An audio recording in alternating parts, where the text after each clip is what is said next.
Yan po. So, ito yung ingredients ng chili garlic. So, meron ako ritong sile, yung native na sile.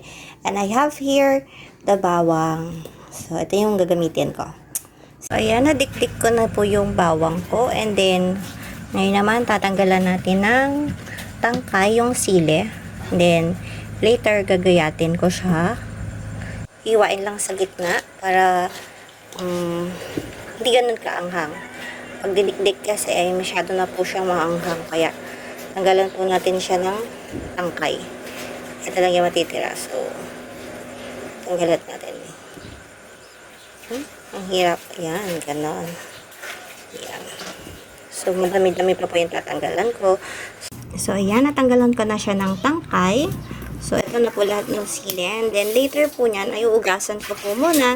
And then, saka ko siya pipitpitin. And then, ready to cook na po. So, ayan, napitpit ko na yung sili at saka yung bawang. So, magluluto na po ako. Initin natin yung mantika. Then, saka natin nalagay yung bawang.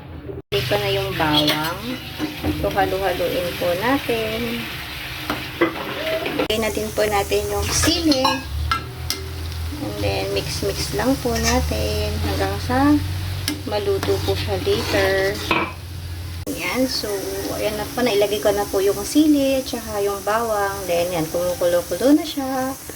So, hindi ko na po masyadong napitpit yung kasi tsaka hindi ko na rin po ginayat. Kasi masyado na po maliliit. So, at saka homemade lang naman po siya. Kaya, okay na po yan. Then, lalagyan ko na lang siya ng seasoning, asin, at saka yung magic sarap later. Ito na po yung aking lutong chili garlic.